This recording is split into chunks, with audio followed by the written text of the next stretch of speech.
Hello guys, this is News Listener by Angelo and today is June 18, 2025. Salamat po sa mga manonood at makikinig. And if hindi pa kayo nakapag-subscribe, please subscribe to support this channel. Salamat po.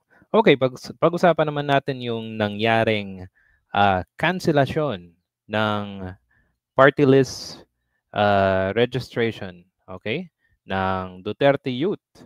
And mapapakinggan natin galing mismo sa commissioner ng COMELEC. Okay? So guys, panoorin natin to.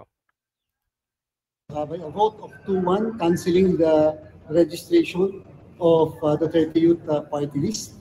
Of course, bagamat yun ang naging desisyon ng COMELEC Division, ay mayroon pa naman din na remedyo yung naturang party list. Pwede pa rin sila mag-file.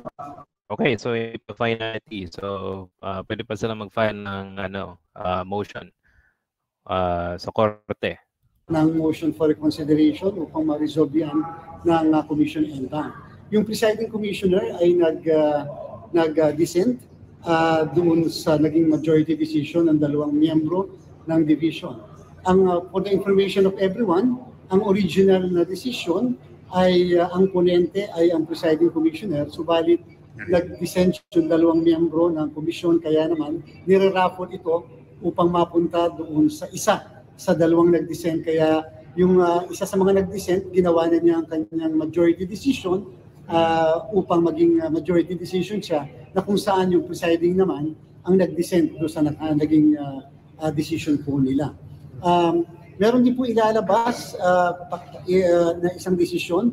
I think isang kandidato na nanalo for congressman dito sa Manila ang Okay, so far yun na yun. So this is from UNTV News and Rescue. Okay, so for the information. So guys, do you think deserve nilang ma-cancela ng registration? Okay, para sa akin napaka-deserve. Why? Number one, ang dami nilang nilabag. Yung si Cardema, kung natatandaan nyo, siya ay hindi na youth.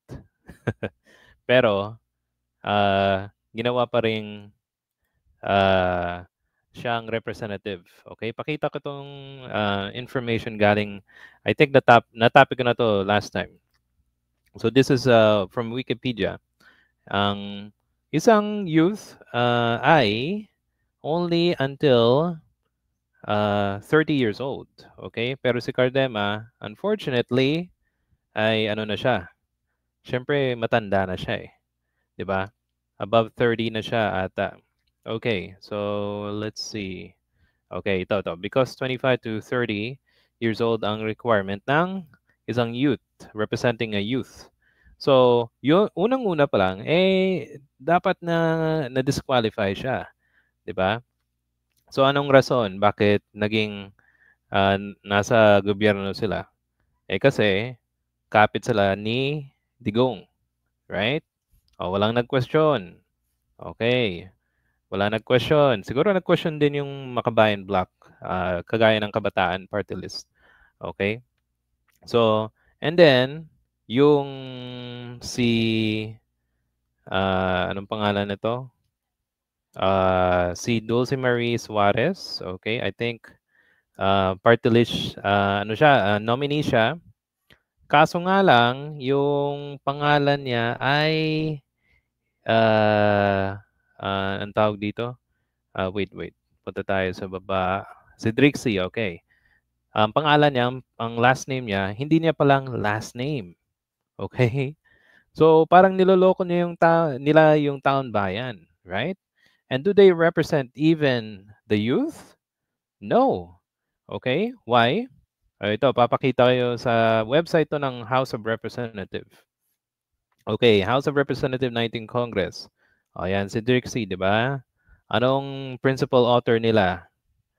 Ito. Renaming Ninoy Aquino International Airport pero walang nangyari. Di ba? Tapos, ano pa? Yung iba dito, hindi naman siya ang principal author eh. Okay, ang co-author bill, syempre kasama din siya. Okay? And pero, 'di ba? Wala naman silang ginagawang para sa youth, para sa kabataan, 'di ba? Para sa akin, deserve nilang makansela ang kanilang registration. Okay, guys?